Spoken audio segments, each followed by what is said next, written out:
Hello everyone, this is Shankar Kormokar. Welcome to my channel, that is Reverberation Guidelines. This is the final video on reactions of organic chemistry, and today we will highlight on several type of switchings between organic compounds. So here we start. We are starting to produce the ethyne. So ethyne is nothing but the CH triple bond CH. To prepare ethyne, we are using a compound named as calcium carbide, that is CaC2. And the structural configuration of calcium carbide looks like this. And if we apply cold water in it, the reaction takes place in such way.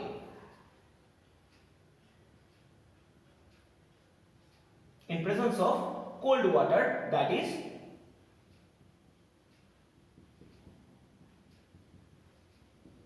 so I am writing H2O in such way, H single bond O single bond H.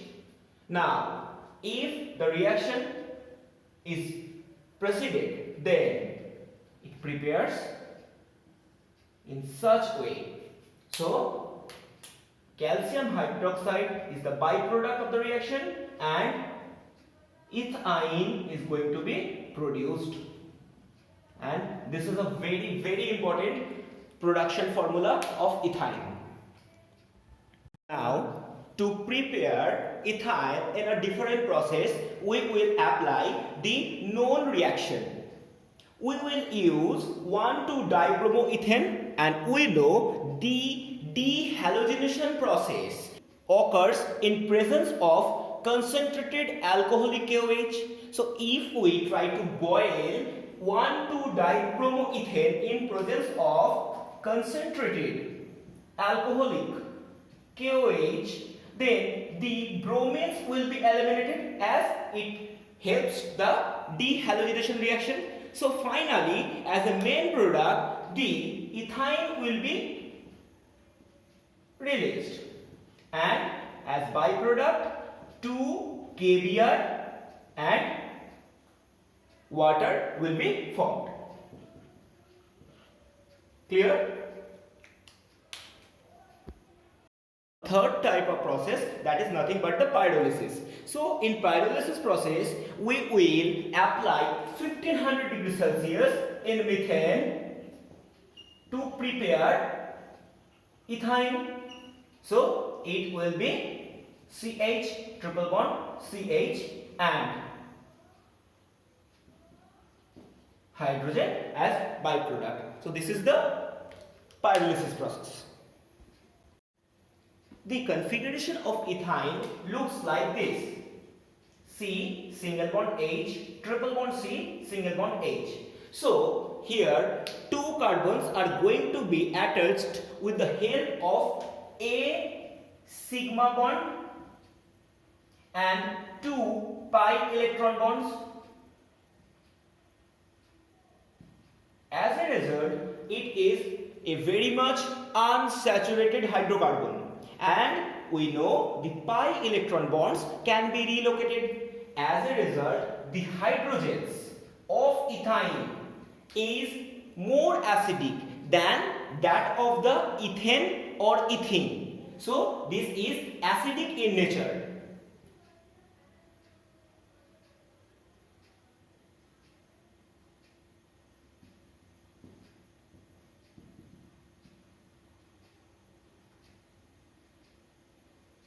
Clear? We have told that ethyne is an unsaturated hydrocarbon. So it will go for the catalytic hydrogenation. And catalytic hydrogenation reactions are those type of reaction where the saturated hydrocarbons are going to be generated from the unsaturated one. So it will follow the same type of reaction process. So in ethyne, if we apply hydrogen in presence of nickel catalyst at 300 degrees Celsius, then hydrogen is going to form the radicals, and each of the hydrogen atoms are going to be attached with each carbon. As a result, the ethine will be converted as ethene, and next if we follow the reaction for the further step, then it will produce a saturated hydrocarbon named ethane. So this is nothing but the ethane. So in such process we can form ethane from ethine via ethene. Being an unsaturated hydrocarbon, the ethine also responds in halogenation reaction in presence of an inert solution, and we know 1,1,1,1 tetrachloromethane is a very good inert solution. So here the halogenation reaction will follow two furthermore steps. If we apply chlorine N8 in presence of inert solution CCl4, then chlorine will also form the radical, and each of chlorine atoms are going to be attached with each carbon, and this will look like, which will form 1,2 dichloroethene, 1,2 dichloroethene. Now if we follow the reaction for the further step, then again we will apply chlorine in presence of CCl4 solution. So it will ultimately produce a saturated compound named 1,1,2,2 tetrachloroethane, and this is the final reaction of halogenation. Any type of halogen acids like HBr, HCl, then the ethine will also respond in reaction, but this will follow the Markovnikov rule, where for the first step there will be no problem. So if we apply HBr, then HBr is going to be joined in such way, one carbon will attract H and another carbon will attract Br. So it will form C, single bond H, single bond H, double bond C, single bond Br, single bond H. So it will be 1 bromo ethene. But for the next step, if we again apply HBr N8, so here Br will be attached with that carbon where the hydrogen number is less. So here is 2 carbons, 1 and 1, but it has 2 hydrogens, but it has 1 hydrogen. So Br will be added with that carbon where the number of hydrogens are less. So this will look like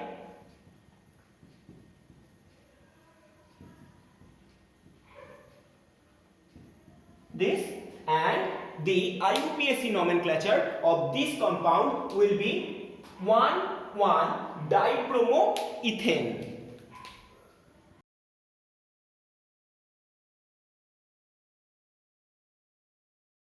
We don't have the scope to discuss the Markovnikov rule, but this process always follows the Markovnikov rule. Acetylene also reacts with ozone. In presence of ozone, it forms a very interesting structure. So in presence of ozone, if it is going to be reacted, then it will form a structure which looks like a heart.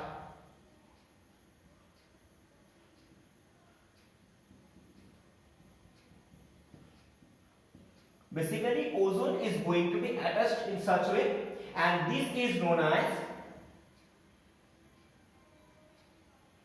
acetylene ozonide.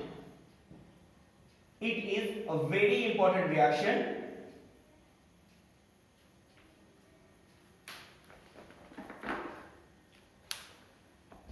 Now we will go through some reactions to prepare alcohol. So alcohol is basically prepared with the help of chloroalkanes. That is, we are taking one chloroethane, and this is going to be treated in presence of aqueous NaOH, and as a result it will prepare C2H5OH and NaCl. This is nothing but ethanol. So this is the one of the most important productional reaction of alcohol.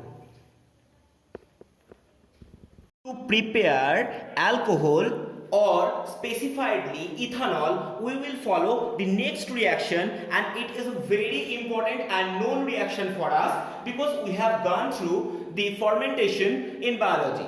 So we know yeast is a substance which can create the gymage and invertage enzyme. So if we take the cane sugar and reacts it with invertage, that is going to be extracted from yeast, it will produce the glucose and fructose. So the first thing you need to know, both have the same molecular formula but their structures is different. So one of them is glucose and another is fructose. Now if we react glucose in presence of another enzyme that is known as zymase, so it will prepare the ethanol and carbon dioxide, and this is a very important reaction to produce the ethanol from fermentation. If we try to highlight in the reactions of alcohols, then for the first time we will go for the oxidation, and we know acidified K2Cr2O7 is a very good oxidizing agent. So now for the oxidation we will treat C2H5OH in presence of acidified K2Cr2O7, which will basically produce the ethanol, and from ethanol we can prepare ethanol in one step reaction. And next, if we again carry forward the reaction in presence of acidified K2Cr2O7 in such way, then it will prepare ethanoic acid. So it is a very much important formula and conversion during the total process. The next important reaction on alcohol, that is the esterification reaction. So in esterification reaction we will react between the alcohol and the acid. So we are taking C2H5OH, that is nothing but ethanol, in presence of ethanoic acid, and going to treat it in presence of concentrated H2SO4. So if we treat it in presence of concentrated H2SO4, then water will be eliminated, and as a result the final product will be this H and this OH will be eliminated, and the final product will be CH3C double bond O single bond O C2H5 plus H2O, and this is nothing but ethyl ethanoate, and the structural formula, this will be C single bond H single bond H, single bond C, double bond O, single bond C, double bond H, and C, single bond H. So this is the structural formula of ethyl ethanoate, and this is the esterification reaction because we can prepare esters in such way. Ethyl alcohol reacts with concentrated sulfuric acid into different conditions. For the first time, if the temperature becomes 170 degree and in presence of excess H2SO4, then the reaction will looks like in such way.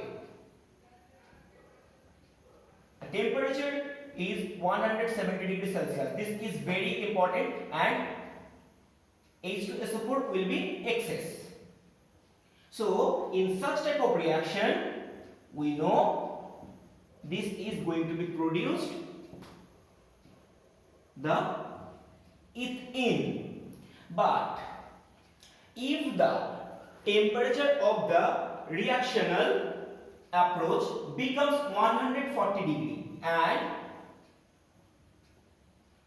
the ethanol is kept excess,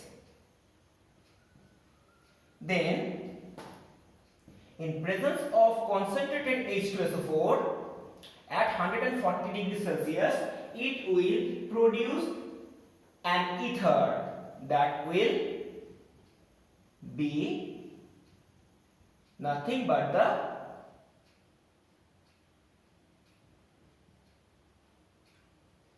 ethoxyethane and water.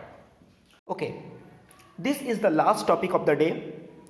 We have learned something about the oxidizing agent. We know acidified K2Cr2O7 is a very good oxidizing agent.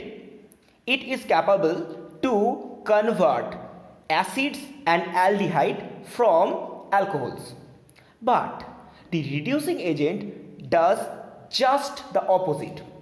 So, lithium aluminum hydride, which is going to be used as reducing agent, it is capable to convert alcohol from acids. So, this is the just reverse process of oxidizing agents.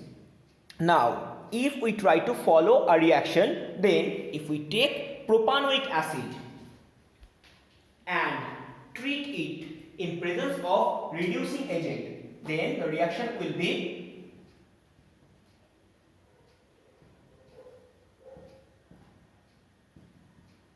and it will prepare